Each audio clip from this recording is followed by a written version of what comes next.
Okay, in this video we're going to be talking about using tree diagrams. So let's go and get started. The first thing that we got to uh, figure out before we can do a tree diagram is figuring out how many total outcomes there are in a particular problem. So let's look at this one. John has a few choices for lunch. He can either have a pizza or a hot dog to eat, or he can have a Coke or Pepsi to drink. So how many possible choices does he have? Well, you got to look how everything is situated. He can either have a pizza or hot dog, or he could either drink a Coke or Pepsi. Now, the reason I want you to kind of organize the information is because I don't want you to consider that John could eat or drink a Pepsi, because some students will say, well, he has 4 choices to eat, and they're including the hot dog, pizza, as well as Coke and Pepsi. You can't eat Coke or Pepsi, so just kind of make sure everything's kind of organized here. Well, pizza or hot dog, he has 2 choices to eat, and he has 2 choices to drink. So how many possible choices he have? Well, what you would take is that you would take these 2 numbers here, and you would multiply them. 2 times 2 gives you 4. All right, pretty simple. Now, the next question, not this slide, I hit the wrong slide. All right, this is where it should be. Now, what we're going to do is we're going to create a tree diagram for the problem for John. Now, he can either have a pizza or hot dog to eat or a Coke to Pepsi to drink. All right. Now, what I want you to look at real quick is his name, John.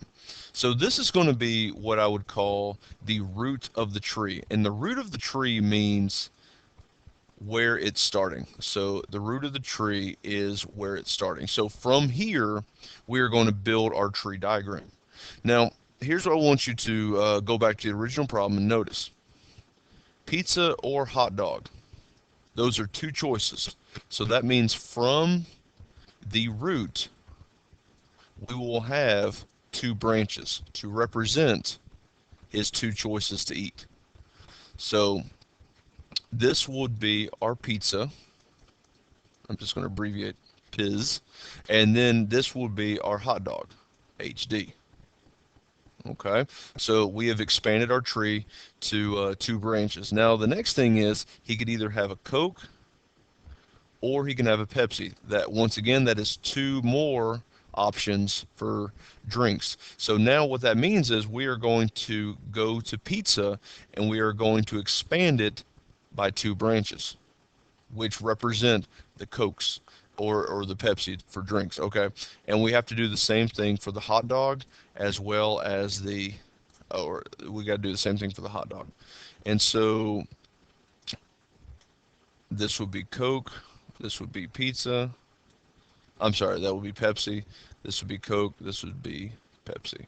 Now remember, going back to our last slide here, we had a total of 4 outcomes. Well, using the tree diagram you just looked at, the last branches will represent how many total outcomes you have. And notice we have 4 branches, which means we're going to have 4 total outcomes. So every outcome will always match up to the number of branches that we have left. So the total number of outcomes equal the number of branches. Now, each branch represents his option. So he can have a pizza or a Coke. He can have a pizza as well as a Pepsi. He can have a hot dog or a Coke, or he can have a hot dog or Pepsi. So notice that all these options are different, and that's good, because if you have a situation where these options or these final options are duplicate, then it means you messed up somewhere. Now let's add a simple little question here. And my simple question I'm going to add is this. What is the probability of John having a hot dog or a Coke, which is way down here? Well, let me move it over here, just keep it out of the way. All right, so now we're going to go into our tree diagram, and we're going to try to find all the different ways that John could have a hot dog or a Coke. Well, if you look at the final branches here, if you notice, there's only one option where you can have a hot dog and Coke, which means there's one option over 4, which is the total options. Let's ask one more question. And this question is, what is the probability of him having pizza? Well, notice that we're not asking what he wants to drink. We're just wanting to know what is the probability of him having pizza. Well, if you go back into your chart here, and if you look, how many different options include pizza? Well, he can have a pizza and a Coke. He could also have a pizza and a Pepsi. So those are two options out of a total of 4. So that would be 2 over 4, which reduces to 1/2. And of course, students will ask me, do I want them to reduce? I would like them to, yes. It's just overall good number sense. All right, let's keep going. All right, the last one we're going to deal with is George. And George has a few options for his new car. He can choose, his car could either be blue, red, or white. He could choose leather cloth seats, and then he could choose factory or custom wheels. And so the first thing we need to figure out, just to make sure we're organized, is how many total choices does he have? Or how many possible choices does he have? And once again, you're going to go into each category and figure out how many different options there are. So like, for example, how many colors there are, how many seat options are there, and then how many custom rims or how many rim choices do they have. Okay? So you can go ahead and pause the video and figure that out. And I'll give you 3 seconds to do it. 3, 2, 1, pause. All right, the answer is going to be 12. He has 3 choices for a white car. Oh, I'm sorry, a different color car. He has 2 choices for seats, and he has 2 choices for rims. So when you multiply all that together, you're going to get 12. Now, the next thing that I would like you to do is create for me a tree diagram from this. Okay, so create for me a tree diagram. And so I'm going to move this a little bit, and see this G right here? This is the beginning of your tree diagram. So from here, start branching off. Okay, now remember, after you finish branching, meaning your final branches, after you finish drawing it, you will have a total of 12 final branches, so to speak. And so I'm going to give you a couple minutes, or actually not a couple minutes, I'm going to ask you to pause the video, and so you can do it, and then we'll check your work. So I'm going to show the work in 3 seconds, so you pause it. 3, 2, 1, pause.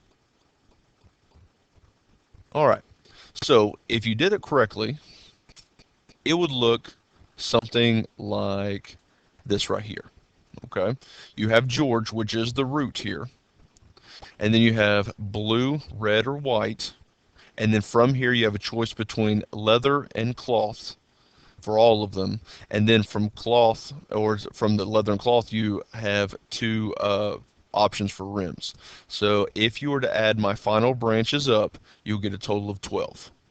Okay, now let's go into some of the questions. What is the probability that he will choose a blue car? Well, we have a total number of 12 choices, so it's going to be something over 12. So now we're just going to have to dive into our graph here. Now, if you notice, our blue car starts right here. So to make things simple, from blue, all I'm going to do is add up all of the branches from blue, which is 1, 2, 3, 4. 4 final branches from blue. So that'd be 4 over 12, which would end up being 1/3. The next thing is blue and leather. See, I'm not specifying on the rims, I just want blue and leather. So blue to leather is right here. How many final branches follow this is 2, so 2 over 12, which gives me 1/6. The last thing is a red car or a white car. All right, so a red car or white car, I'm going to use green here. This is a red car, this is a white car.